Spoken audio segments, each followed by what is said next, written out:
Le Sénégal est un pays, mais c'est aussi un grand fleuve d'Afrique de l'Ouest qui prend sa source en Guinée et se jette dans l'océan Atlantique près de Saint-Louis. Il marque aussi la frontière entre la Mauritanie et le Sénégal.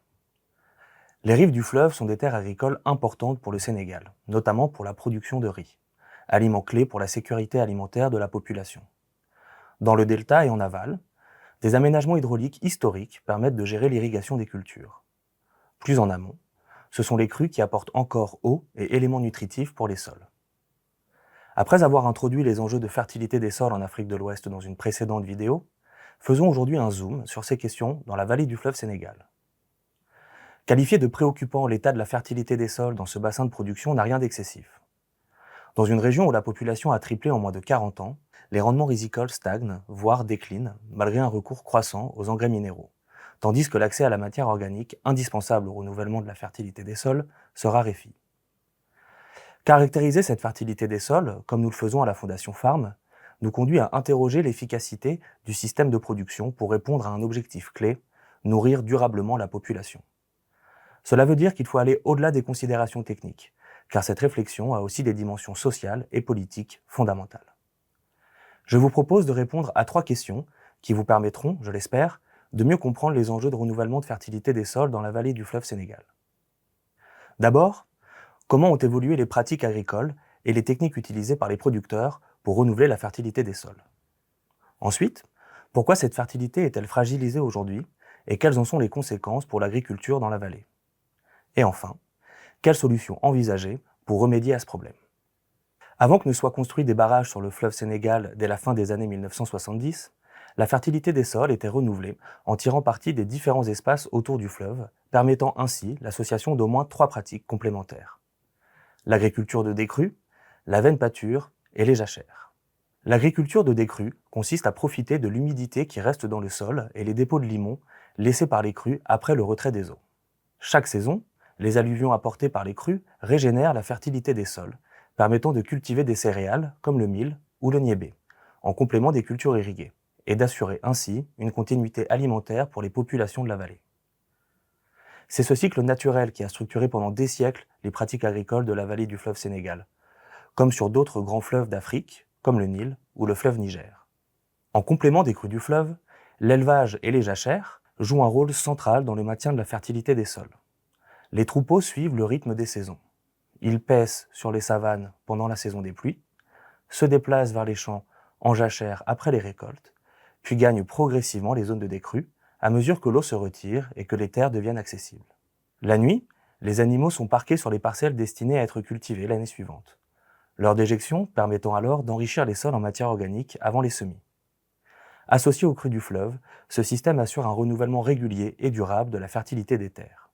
Les grandes sécheresses des années 1970, combinées à l'irrégularité des crues du fleuve, ont fortement affecté les récoltes et ont altéré la qualité des sols. Dans ce contexte marqué par le changement climatique et la croissance démographique, les autorités sénégalaises ont fait le choix d'aménager les rives du fleuve pour développer l'irrigation dans un objectif clair: maintenir les rendements rizicoles en encourageant la double culture du riz, créant ainsi des périmètres irrigués villageois. Le passage de l'agriculture de décrue à une agriculture irriguée, rendu possible par la construction d'infrastructures hydrauliques, autrement dit des barrages, a certes permis l'augmentation de la production rizicole nationale, mais il a aussi profondément modifié les mécanismes traditionnels de renouvellement de la fertilité des sols. Ces barrages ont notamment modifié les parcours pastoraux, limitant le passage et le parcage du bétail et réduisant ainsi les apports de matière organique. Ils ont également réduit les périodes de jachère, ne permettant plus au sol de bénéficier d'un repos suffisant pour se régénérer. Enfin, ils ont affecté le régime des crues en réduisant l'amplitude et la régularité, ce qui a considérablement diminué l'apport en limon et alluvions, pourtant essentiels à la fertilité des sols. Par ailleurs, la saturation prolongée des sols en eau, combinée au passage d'engins agricoles, a favorisé l'hydromorphie, asphyxiant les racines et perturbant la vie biologique du sol. Enfin, un drainage insuffisant dans certaines zones irriguées a entraîné une salinisation progressive des sols, la présence de sel étant nocive pour la culture du riz.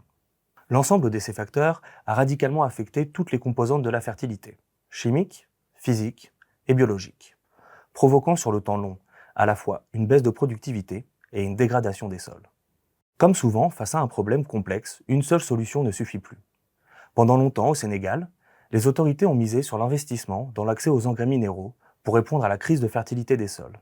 Mais cette approche a laissé de côté deux dimensions essentielles de la fertilité, les aspects physiques et biologiques.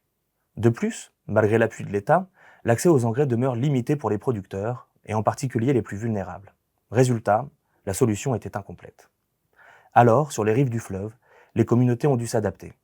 Elles ont repensé leurs pratiques, transformé leur mode de production. Et surtout, elles ont combiné plusieurs solutions pour protéger leur outil de production. Ces solutions apportées par les producteurs eux-mêmes s'appuient sur un savoir traditionnel, enrichi par des techniques modernes et innovantes.